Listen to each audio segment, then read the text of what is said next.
Shalom, Bapak Ibu, saudara-saudari yang dikasihi oleh Tuhan.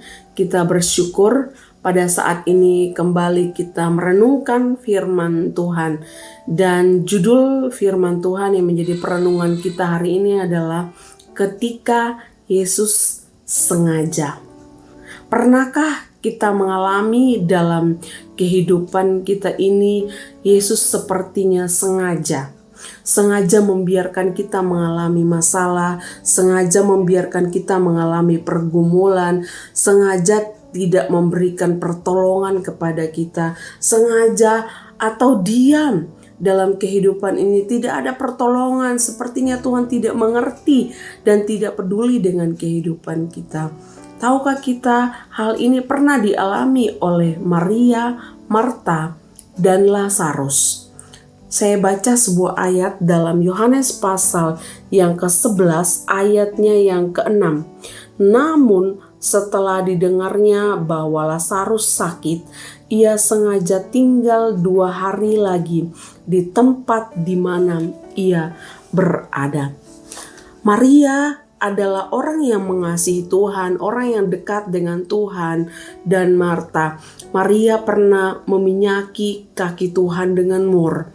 Dan juga Lazarus adalah orang yang mengasihi Tuhan. Tentunya Tuhan mengasihi Maria, Marta, dan juga Lazarus. Tetapi ketika Lazarus sakit, Yesus tidak memberikan kesembuhan kepada dia.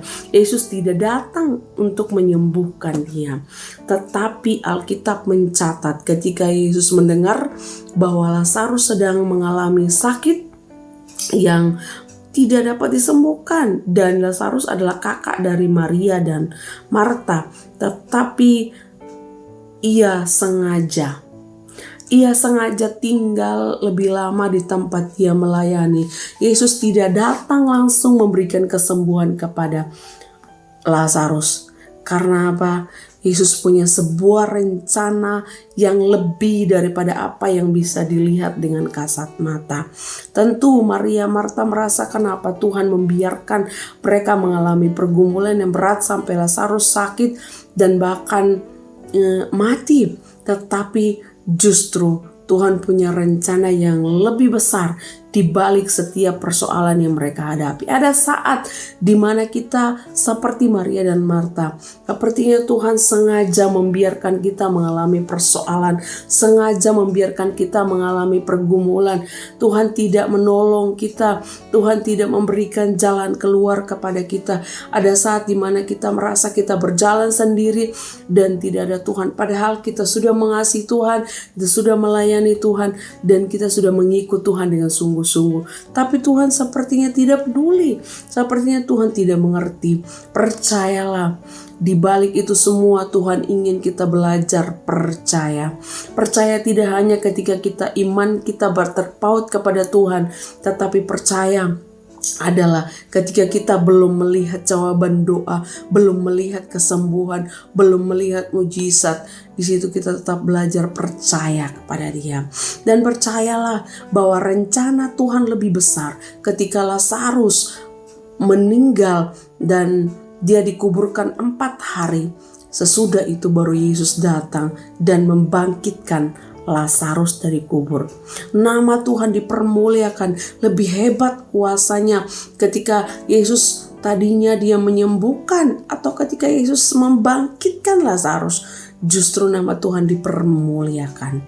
Bapak Ibu, ada saat di mana Tuhan mengizinkan kita mengalami pergumulan, mengalami masalah, dan Tuhan sepertinya sengaja tidak memberikan jalan keluar, tidak menolong, dan tidak peduli dengan kehidupan kita. Percayalah, Yesus mau kita belajar tetap percaya kepada Dia, tetap terpaut kepercayaan dan iman kita bahwa Tuhan mengasihi kita, Tuhan peduli dengan kita, Tuhan mengerti, dan Tuhan pasti memberi jalan keluar bagi kita.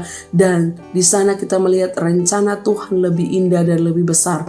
Nama Tuhan dipermuliakan. Mari kita berdoa. Tuhan Yesus, terima kasih, kami bersyukur, kami belajar dari kisah Lazarus, Maria dan Marta. Tuhan ingin mereka belajar percaya.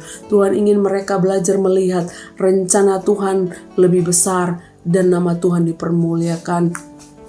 Sepertinya Tuhan sengaja membiarkan kami mengalami masalah pergumulan yang berat dalam hidup ini.